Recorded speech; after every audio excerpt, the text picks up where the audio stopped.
Hello my dear friends, welcome to Canadian Immigration Channel. The question of the day, the lovely question actually, of what to do with the job offer. Provided that you have a job offer in Canada, you got an employer who is tentatively ready to hire you. Many of you, which is a great indicator by the way, are asking us what to do next. So you have an employer who is ready to take you. Whether you found it amongst your friends, peers, colleagues, through this job portal, through Indeed.ca, and so on, right? Like how to look at it depending on which province this job offer is from and what you could actually cook out of it. Now, first option, the job offer is from Atlantic. Provided that the employer is designated or not designated yet, right, there is a way to immigrate to one of those Atlantic provinces. Now, depending on this designation, we could look at it from two ways, right? Option number one, employer is designated, employer has been in the province for at least 2 years, been in active operation, well, we could apply through Atlantic Pilot.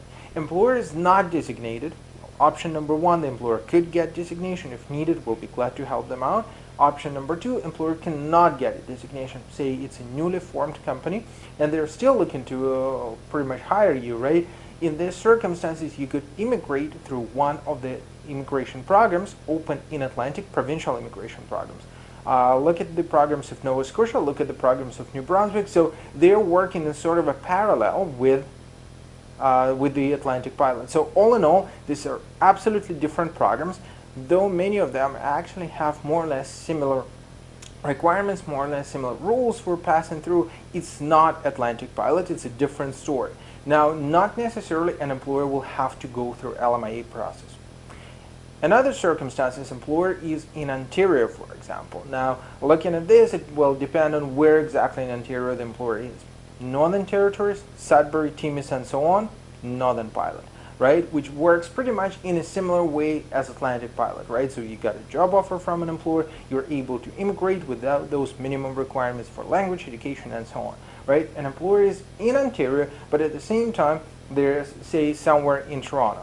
Well, there are ways to transform it into provincial immigration of Ontario, but probably it will be way easier to add these points to your Express Entry profile and use this as an option to offset the lack of scores in Express Entry and then immigrate later on. Now, another story, employers in British Columbia, for example, and in this circumstance, you could go through BC Tech Pilot, depending on whether or not your occupation is one of those 29 presented in BC Tech Pilot.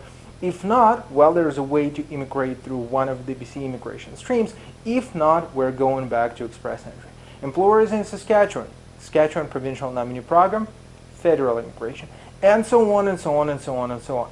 Now, another interesting twitch is what if the job offer is not directly related to what you were doing, right? In this case, we could look at the pilots, either Northern Pilot or look at the Atlantic Pilot. If not, well, we will have to dance around and see whether or not we can actually somehow cook anything out of it through provincial nomination, right? If not, well, unfortunately, it will not work for us. And so on and so on and so on and so on. So bottom line, if we have an employer, I would strongly recommend you to have a serious discussion with them. If needed, you could always drop us a line. We'll be glad to help you out. Many of you know that we will be able to connect with the employer, right? Sort of the third party, and discuss with them what they would need to help you out further, whether or not they would need LMIA, and we'll be glad to help with this process with all the paperwork. If not, we'll be able to help them to be designated under the pilot. If not, again, like we will show them what could be done in order for you to transform it later on to immigration to Canada. If you need more clarification, if you would like to discuss your own particular circumstances, if you get several job offers and you're trying to look at it from different angles, and there are multiple ways through this, including, for example, caregiver pilots and so on, drop us a line. We'll see it, we'll discuss it tete-a-tete, so to say, right, and we'll discuss what could be done out of it. Stay tuned with us, and of course, subscribe to the channel.